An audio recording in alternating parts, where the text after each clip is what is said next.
Hello welcome dear students and dear friends, आप सभी का स्वागत है ऑलवेज हमेशा की तरह मी एंड माइटो क्लास में। अब यहाँ पर हम बात करने वाले स्टूडेंट की डिमांड आई कि सर हमारे होम साइंस का जो एग्ज़ाम फोर्थ सेमेस्टर वालों के 15 तारीख को है, तो सर एक मॉडल पेपर लाया जाए तो हम बेहतर कर सकेंगे। वैसे होम साइंस नहीं पढ़ा तो लेकिन लास्ट टाइम में हेल्प ज़रूर होती है, और हेल्प भी ऐसी होती है कि सभी काम एक ही झटके में हो जाते हैं। यानी यहाँ पर इस मॉडल पेपर को आप तैयार करेंगे तो मुझे यकीन है कि आप आराम से निकल जाएंगे। और सिर्फ मॉडल पेपर ही नहीं, शॉर्ट अखंड का तो मैं आपको आंसर भी बता दूंगा। इसको अगर आपने शेयर कर दिया अपने सभी दोस्तों को, अच्छी सी रेस्पॉन्स मिल गया ना, तो हम इसके बड़े प्रश्नों पर भी विचार करेंगे। तो फिलहाल बात करते हैं बीए फोर्थ सेमेस्टर वालों के लिए परीक्षा के लिए मॉडल पेपर। और आप सभी को पता है, ये जो मॉडल पेपर है ना, टू द एग्जाम पैटर्न पर बताने जा रहा हूँ। अ खंड में 10 प्रश्न करने हैं, ब खंड में यूनिट वाइज प्रश्न आएंगे, और एक एक प्रश्न सिलेक्ट करते हुए आपको 5 प्रश्न करने हैं। तो देखिए, यहाँ पर हम बात करते हैं मॉडल पेपर के अंतर्गत। तो आपका बीए फोर्थ सेमेस्टर के पेपर का नाम है फूड एंड न्यूट्रिशन साइंस। तो खंड अ जो है उसमें पहले देखो, पहले जो मैं आपको पूरा मॉडल पेपर बताऊंगा, फिर इसके जस्ट एंड में मैं आपको अखंड के उत्तर भी बताऊंगा, ठीक है। देखिए, तो प्रत्येक इकाई से 2 अंक, यानी प्रत्येक प्रश्न 2 अंक का होगा, और 30 शब्दों में उत्तर देना। प्रति इकाई से 2 प्रश्न आ रहे हैं, ठीक है। जैसे पहली इकाई जो है वो कार्बोहाइड्रेट है। अब यहाँ पर देखिए, पहला प्रश्न, कार्बोहाइड्रेट की संरचना लिखिए। इसी तरह नेक्स्ट है कि डाइटरी फाइबर का एक कार्य लिखिए। यूनिट 2 के अंदर से है प्रोटीन इफिशियंसी रेशियो पीपीआर क्या है। प्रोटीन इफिशियंसी से होने वाली कोई एक रोग बताइए। फिर तीसरी यूनिट से छोटा छोटा प्रश्न है, फैट का एक प्रमुख कार्य क्या। फैट यानी वसा, इंग्लिश में वो वर्ड लिख रहा हूं मैं। फैट की अधिकता होने से एक कोई समस्या है वो बताना है। फिर इसी तरह शॉर्ट क्वेश्चन में फोर्थ यूनिट है एनर्जी मेटाबॉलिज्म के, 1 किलो कैलोरी कितने जूल के बराबर होती है। बेसल मेटाबॉलिक रेट एमबीआर को प्रभावित करने वाला कोई एक कारक लिखिए।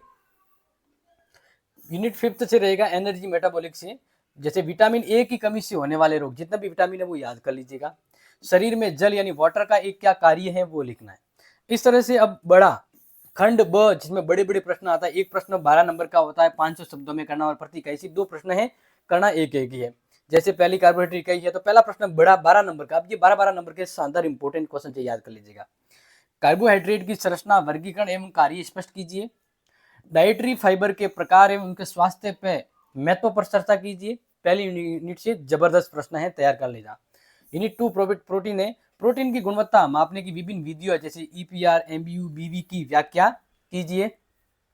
प्रोटीन की कमी से होने वाले रोग एवं उसके प्रभावों पर प्रकाश डालिए।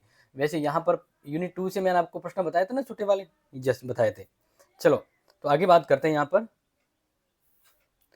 हाँ, यूनिट 3 से फैट यानी वसा की संरचना, वर्गीकरण एवं कार्यों पर विस्तार से समझाइए। ये फैट की कमी और अधिकता से जो प्रभाव पड़ते हैं उसके ऊपर चर्चा करनी है।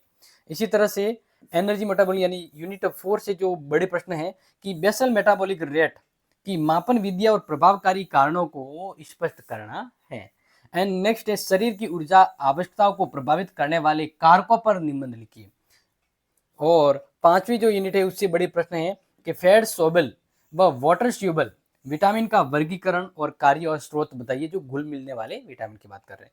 फिर जल का शरीर में वितरण, कार्य और जल संतुलन की व्याख्या कीजिए। ये मॉडल पेपर के जो प्रश्न सीधे एग्जाम में आने लायक है। अब यहाँ पर जो छोटे प्रश्न है इसके उत्तर देख लीजिए। खंड अ के संक्षिप्त उत्तर बता रहा हूं यहाँ पर। पहला, कार्बोहाइड्रेट की संरचना। तो कार्बोहाइड्रेट पहला प्रश्न दिया था, देखो, यह कार्बन, हाइड्रोजन तथा ऑक्सीजन से बने कार्बनिक यौगिक है। सामान्य सूत्र होता है CH2O कोष्टक N होता है। फिर दूसरा प्रश्न दिया था डाइटरी फाइबर का कार्य।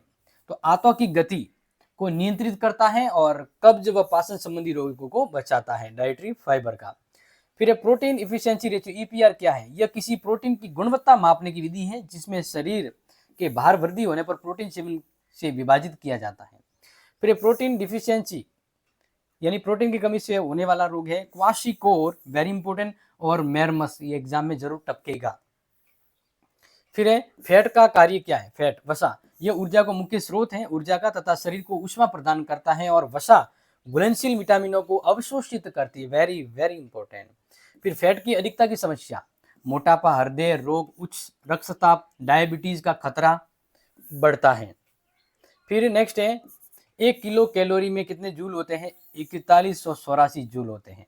फिर बीएमआर को प्रभावित करने वाले कारक आयु, लिंग, शारीरिक संरचना और हार्मोनल गतिविधियां।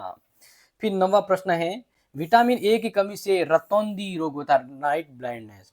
फिर जल का कार्य क्या होता है? जल का कार्य होता है शरीर का तापमान नियंत्रित करता है और पोषक तत्वों को परिवहन करता है।